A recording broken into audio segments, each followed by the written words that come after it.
The night falls. Out there, on the edge, your fate is a war unseen amid ruined fleets. Two women, feared, untrusted, forever at arm's length. Here, at home, your fate is a coin in the hand of a liar. One man, afraid, untrustworthy, forever grasping. You must reckon with yourself. Can you see the path ahead? Do you know the shape of your trial? Greetings and welcome, Guardians. Welcome back to another lore yapping video. We've got two in a row here, primarily because one of you, the OG supporter of these videos, thank you so much, Bastion, commented that they were kind of confused lore-wise in terms of why we're heading this direction with Edge of Fate. So I thought I'd do a little bit of a recap, kind of connect some things that have connected for me, present them to you guys, and then kind of see if we agree, disagree, and hopefully this will help prepare you guys for all sorts of different questions. Like, why is Kepler important? Why is there so much focus on the Emissary? And kind of make sense of a lot of the events that have brought us to this point. And we're going to kind of start from the beginning, bring in a lot of old pieces of lore, because as Bastion mentioned in the last video comment, they kind of understood a lot from what happened in Season of the Drifter, or Joker's Wild, with the quest lines being centered around the influence of tarot cards and things of that nature. So let's just kind of get ourselves prepared, get things put together, and kind of move forward into Edge of Fate with a refreshed understanding of it. So, number one, we're going outside of the solar system to Kepler. Why in the world is Kepler important? Well, for a lot of you that may not be very old Destiny players, or maybe don't pay much attention to the lore at all, Kepler 186f is a real planet here in our universe. A lot of the planets that are, in the Destiny universe are real in their bases. So, Kepler is a very interesting planet. There's been several different pieces of speculation that essentially lead that Kepler could be a replacement Earth, or kind of an inhabitable planet in some form. But when we talk specifically about Destiny, the biggest piece of lore that really solidified Kepler as being extremely important in the universe for Destiny is that we chose Kepler as one of the Exodus ship locations for the program to continue humanity out in the solar system and kind of spread our influence and our reach. That way, in case something were to happen to the humans on Earth, like a whirlwind, like a god wave as the Hive call it, or anything of the darkness approaching with the Traveler, we would have essentially strongholds in all sorts of other areas of the universe to continue the human race. Now, some of you may remember that word stronghold being used quite a bit during Lightfall, and that's because Neptune was indeed one of the locations as well. Its code name was Nephele Stronghold, and that's why whenever we went through episode Echoes, we ended up being able to connect everything back to Lightfall, where Maya Sundaresh and Chioma Essie's Exodus ship, Exodus Indigo, actually made it to their stronghold, made it to Neptune. They had a lot of exoframes with them, they had humans with them, and their whole goal was to start a new, pretty much their own sect of humanity, and they were successful in doing that. They created Neomuna, and in a lot of the places you'll see Essie Terminal, named after Chioma Essie, I think it's Maya's hideout, over in the corner of the map, named after Maya Sundaresh. And so Kepler was the location of Exodus Black. And some of you may have had your ears perk up, some of you may have not, but Kepler was actually the location that Failsafe was meant to travel to. Failsafe was meant to go to Kepler, accompanying the Exodus crew on Exodus Black, and support them in going and creating their own stronghold for humanity on Kepler 186f. However, their orbit and their path was heavily altered by Nessus. There's still very little understanding in terms of how or why, but the Exodus ship was pulled out of space and essentially attacked by the Vex on Nessus, and it crashed. It was forced to crash land. The crew did try to send out distress signals. They even had a cache of Siva on the ship with them, and they were trying to get back to Earth, but we apparently never received those distress signals, and then we simply meet Failsafe centuries later after the crew has perished by the Vex long before we arrive. So that's the importance of Kepler. In its whole, it was somewhere where we were supposed to already be. Humans were already supposed to be, similar to Neomuna. And so we may have, found a colony there. And with what we've been shown so far, it looks like there may be some form of colony, but there's something else going on. Now, I'll also connect kind of these events here in a moment, which kind of shows more of a connection to why we're talking so much about fate. But with the importance of Kepler established, one of the other biggest things around Edge of Fate that we saw is Orin separating herself as the Emissary of the Nine. And for that, we kind of have to jump. And this is kind of where I've linked my Drifter videos many times before for anyone who wants to catch up specifically on Drifter, and especially his relationship and connection to Orin and the Emissary. So you can definitely go watch those, but for a very brief overview, the Emissary is an awoken individual by the name of Orin. Orin used to be part of the Queen's Guard, and she was specifically the Queen's Guard that was trusted by Mara Sov to communicate with the Nine for Mara. So Mara is labeled as the clever one by the Nine. She has survived death. She has created all of these enormous plans that are extremely clever. She's outsmarted Savathun. She's outsmarted, Wish Dragons. So she is labeled as the clever one by the Nine. And we'll kind of get into that here in a second. When Drifter and Orin met, this was centuries before the Guardian existed, when Drifter went by the name Wu Ming, which just means no one in Chinese. Orin was going through sort of like a bad time, I believe, if I remember correctly, and this is me just trying to summarize quickly to get to the other pieces. I believe she lost her lover at one point during a battle, and her and Drifter kind of grew through that pain and that trauma because Drifter was there and let her know, if you ever need a shoulder to cry on, that you can, trust me. As things developed, though, Orin became more obsessed with the Nine and having more agency for herself. She was obsessed with her own fate, her own agency, her own will. So she decided that she no longer was going to just communicate, she was going to go find the Nine somewhere in the universe. Drifter did not like this at all. He did not agree with this. He was completely against it in all terms.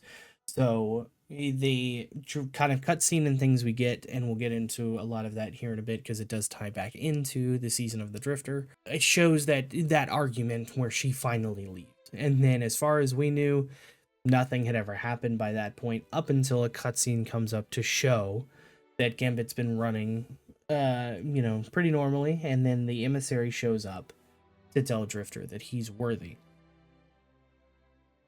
So that kind of shows where Orin and the Emissary come in, where we're finally seeing Orin become herself again, her Sunbreaker Titan self. However, we do know that becoming an Emissary of the Nine meant that she had to give up her light. So she will no longer be a Guardian, as far as I understand and what I remember from Season of the Drifter and everything that I've looked up. So she will just be Orin. Now, let's talk about the significance of the chessboard. So for most of you, this all kind of started whenever episodes was wrapping up. We were done with Revenant, we were getting into, Heresy and getting that going, and then as soon as the chessboard opened up towards the end, a lot of people didn't understand why the chessboard was chosen and its significance. Well, one of the biggest things that a lot of people seem to forget is that this idea of a chess game has been going on for years Years and years and years and years and years and years. Some of you may have remembered, but most of you probably didn't, that our good friend Ashermere warned us of this type of a game that's been ongoing since the beginning. There was a very specific portion whenever we were talking about the arrival and things like that, where in sudden fashion there's interference from like a Taken and Pyramid and all sorts of stuff, because Asher is analyzing everything in a terminal and he combines all of these things together. Interference from the Taken, the Pyramid, the Witch Queen, Savathun's attempt to assault the Pyramid, and then he was studying the Vex, obviously, because he has the one Vex arm and he was obsessed with the Vex. But whenever he looked at the data in the pyramids, Ashermere suddenly makes a statement, and he says that he thinks that a chess game between two powers or two players is going on, and something doesn't want us to know who wins. That by itself had warned us for years to come that there is a chess game going on outside of what we're doing. So everything that we're doing in the universe is part of a chess game. And the 9 were using this chessboard as a way to remind us, you are nothing but a part of the game. Now, that helps us connect even further into the season of the Drifter and what was explained to us at that point, and also some things that the Emissary tells the 9 to their face. Before we get there, though, let's continue with like the chessboard and go in chronological order. So then, after the chessboard occurs, we have obviously the different ways we could have completed the board and, made moves on the board. Placing pieces, multiple pieces, deleting pieces, converting pieces, and then, of course, kind of resetting ourselves. The importance of those differences, though, in terms of deletion, completion, and also conversion, kind of show the same thing we've been doing throughout Destiny's time. We've converted enemies to allies. We've deleted certain things from the universe. I mean, the Cabal are almost entirely gone. Bora Bottle is gone. Keitel and her fleet are the only Cabal that exist. Callus is dead. There's remnants of the Shadow Legion, and that's about it. But then we've also gone through and we've just kind of completed this dogma of achievements, really, for ourselves. But then after the chess pieces and the puzzles were figured out, we were led to the Aeon transcriber, the signal transmitter and transcription. Now the Aeon portion is very important to keep in mind because the Aeon initiative was mentioned by Estrella in Vesper's Host, and that has something to do with Clovis's Aeon initiative that I believe is Clovis's time travel initiative, which helps us understand what might be going on with Lodi. And then, of course, with Kepler being so many light years away from our current solar system, it would explain how we find some way to travel there without disrupting time and space itself. So hopefully that's connected a bit more. There's not a whole lot of details I have on that, because the Aeon initiative so far is pretty bare bones, as there's not even anything you could find on Destinypedia or anything like that in order to support that. So now we understand Kepler's importance, the importance of the chess game that has been ongoing since, D1 into D2 as far as we've been explained, and then of course the Aeon initiative and the transcriber that can conglomerate into something very important happened, and Kepler is involved. Now, back to what Bastion was mentioning. The tarot cards. The season of the Drifter. What could all of that mean, per se? And how much does that actually connect with what we're going over? Well, with this season, we were given invitations from the 9 that mirrored major arcana tarot cards. Now, in this sense, the tarot cards had some pretty important meanings. Now, to tell you in order, the cards we received were the world, justice, the high priestess, the magician, strength, the twins, the tower, the hanged man, and death. So, with those in order, obviously it leads us from place to place that would also correspond. With the world, you had to go into the EDZ to complete a strike and certain activities. With justice, you had to, defeat combatants in certain areas. And then with the magician, you had to travel to Io. And so there's plenty of things that kind of connect for those. And obviously with Destiny, they made it kind of significant. Now, here is where I feel that these truly connect. And that's where, with the Season of the Drifter, we get so much insight into Drifter, his importance, and what's suddenly happening. Now, at the beginning of Season of the Drifter, we are told by the Emissary that we are their greatest curiosity, the agent whom all fates converge.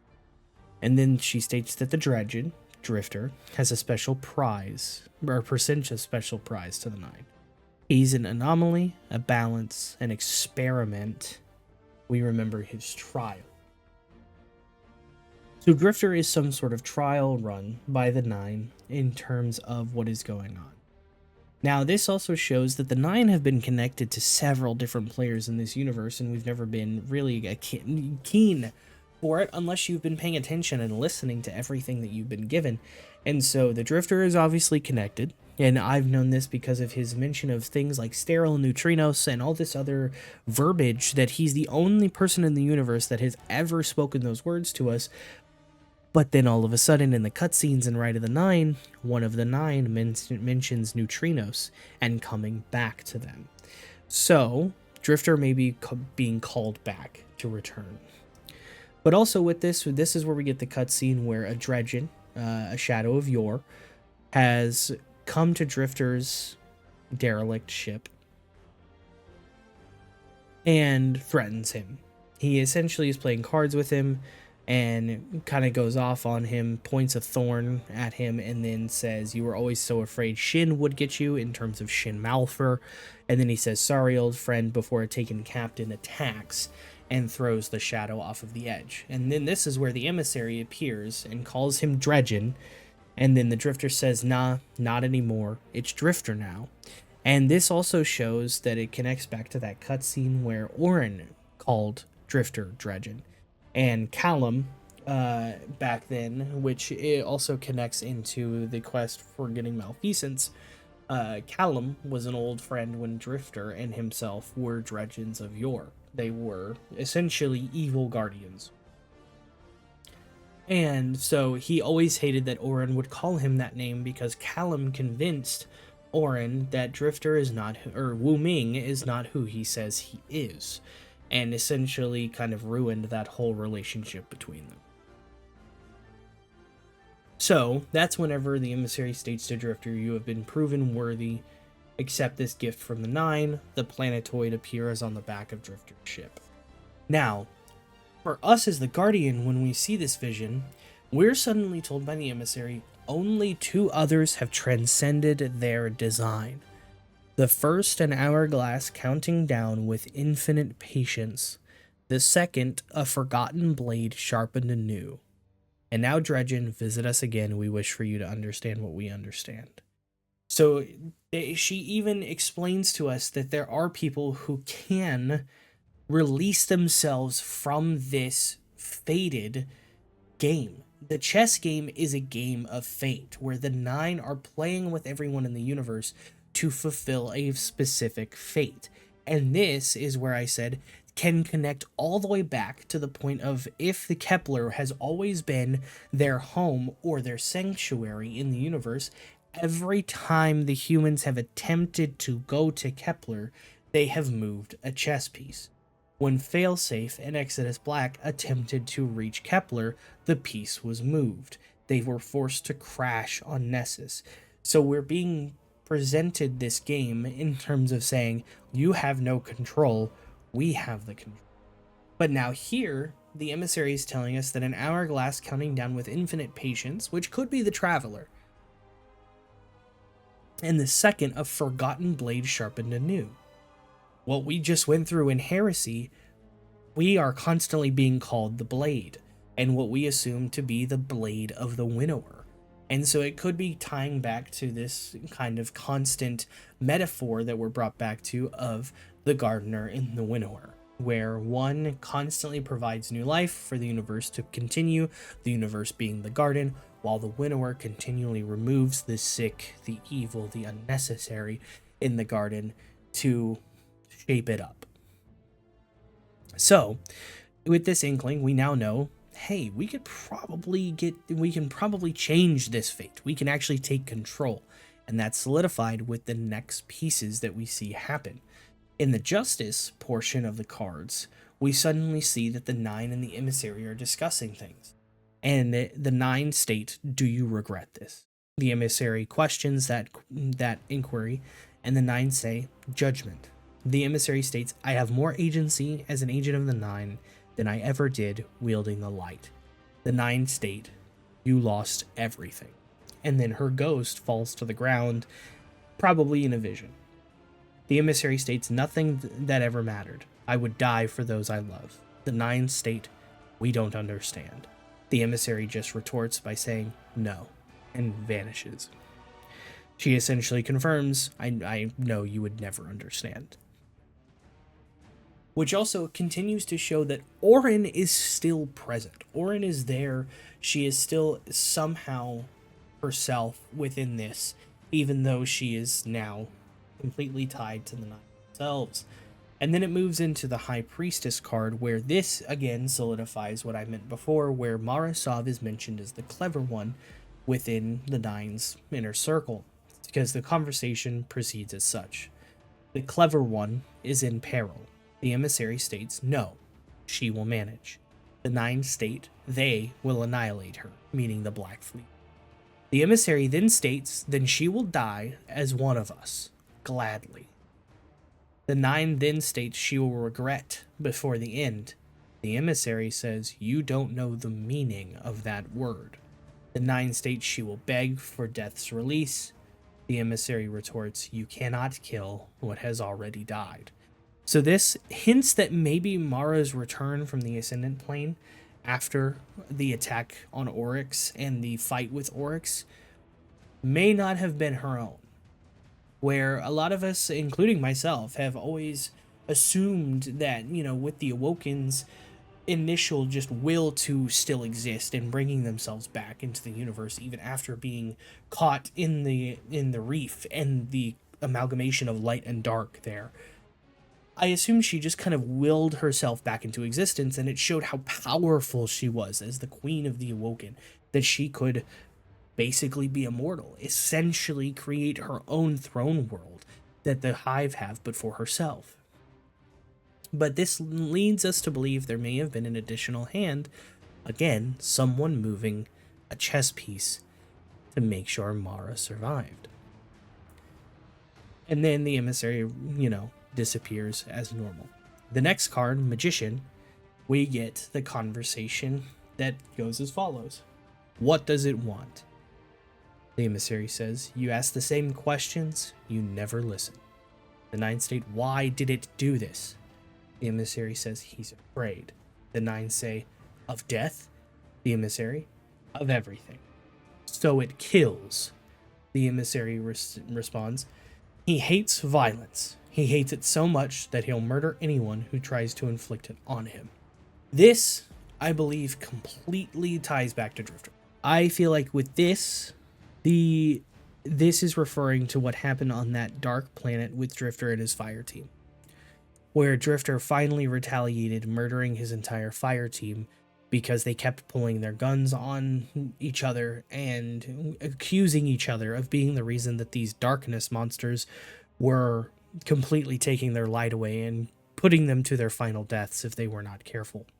And so I believe this is referencing that, where, Drifter did what he had to do. And that directly ties into he hates violence so much that he'll murder anyone who tries to inflict it on them. So he is essentially only a retaliatory force. Then, with the next card, Strength, the conversation starts again with the 9 stating, what does it want? The emissary states, power. The 9 say, like you. The emissary then refers to us as the guardian, because there is no one is like him or no one is like her, dependent on your gender within the game. The 9 state, we don't understand. The emissary then retorts, he or she has agency like you wouldn't believe. He or she can leave this place. The 9 state, this plane, we can leave this plane. And the emissary states, think bigger. He or she can leave this game. And the 9 state, again, we don't understand. The emissary then says, then I'm afraid it's impossible to explain. Now, this is probably the most important conversation because of the statement of, we don't understand. Because then, if you remember, at the end of Excision, when we defeated the Witness himself, or itself, depending on how you want to look at it, when we blasted the Witness and he started dissolving into the universe, he states,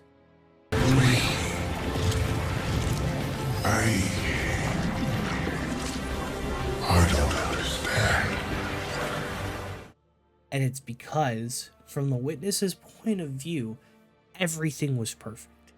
Everything was in its favor. There was no failing to the Witness. There was no possibility that the Witness could lose. Yet, they did. So we are somehow within this sphere that we have enough agency to change or leave the chess game. We can completely expel ourselves from it. We can exclude ourselves from it, and therefore we can ruin the game for everyone and change the course of history, which is why I believe this expansion is going to be called Edge of Fate. We are reaching the precipice of coming to the 9, the controllers of the chess game, and changing it ourselves, or strictly showing them to their faces, you cannot control us. You do not have control over our act. Then as we continue, the twins as well as the Hanged Man cards go more into conversations with Orin, and then the cutscene that we see in Season of the Drifter that I've shown in my other videos as well. And then the main conversation we see in between Drifter and the Emissary is Drifter being, casual, saying, hey, how you living, sister? What can old Drifter do for you? The Emissary and him discuss the visions he's been getting, asks if the Emissary is causing them, and he doesn't appreciate what they're telling him. The Emissary states, the gift is showing you what you must see. It is your fate. And Drifter states, no, I make my own choices. And the Emissary just hits him with, if that is what you want to believe. And so that, again, shows that it's not Drifter that has the ability to remove himself from the game. It is us as the Guardian. And then, of course, we're experiencing tons of visions of the Drifter in the tower, where he was previously at before the annex. And he's talking about pulling a scam off. And then, there's all sorts of stuff that happens there with the cutscene, silhouette of the Star Horse. Then, at that point, the 9 pretty much say farewell. The Emissary says farewell, tells him to keep playing the game. So, with this, the last thing that the Emissary states to Drifter, to even solidify what I've all talked about thus far in this being called Edge of Fate, this is word for word what we get from the Emissary. The night falls. Out there, on the edge, your fate is a war unseen amid ruined fleets. 2 women, feared, untrusted, forever at arm's length. Here, at home, your fate is a coin in the hand of a liar. One man, afraid, untrustworthy, forever grasping. You must reckon with yourself. Can you see the path ahead? Do you know the shape of your trial? This statement, number one, solidifies what I talked about before in Drifter's limelight. This season is going to round back on the Drifter heavily. This stating out there on the edge, your fate is a war unseen amid ruined fleets. Our fleet is ruined after fighting the Witness, and then if it's the Nine's fleet that is ruined, or the Fallen and the Vex, all of these fleets have been completely, totally ruined. But the two women feared, untrusted, forever at arm's length, could now mention Eris and Orin, since now they will both be present. And his fate is in the coin of a liar. They're essentially telling him, even with how he uses the jade coins and flips them over, he has a choice to make. An important choice to make. Hopefully we will find out what that is. But that shows you the significant importance of all of these pieces leading up to Edge of Fate, why they're so important, and why Drifter seems to be so heavily connected, and why Drifter even had a chess piece whenever we arrived to him. Because that means the Nine were not only showing this game to him, but they were showing the game to us. And that just significantly shows the purpose of, hey, we're not the only one that has to go. I don't know the importance of Ikora coming with, besides her being fucking nosy, and then of course the possibility of Crow joining. So hopefully that caught you guys up pretty well. I'm going to be getting this video out, but also let me just say, holy shit, guys! Thank you for over 1,000 subs in the last week. I mean, we've only gained like 400, but I mean, even that's a crazy number to think about. And thank you guys so much in terms of the support and everything. I'm going to keep pumping out these videos, especially other videos on lore and stuff when Edge of Fate comes out. Probably some Edge of Fate, highlights and things of that nature. And of course, we will be streaming the shit out of Edge of Fate. I've already taken vacation days off for those 2 days, for the first 2 days, just to come in and grind as much as possible. So I'll see you over on the Twitch channel for everything, of course, to go through that grind with us. And I hope this helped kind of prepare you for Edge of Fate, kind of refresh some memory for you, or fill in a lot of gaps for you into what may have been completely and totally confusing. So, if you have any other questions or anything else you'd like me to go over, put them in the comments, just like Bastion was doing down there. I appreciate you, man. Love seeing you come back every single time. Other than that, though, have a great day, everybody, and I'll see you guys in the next one.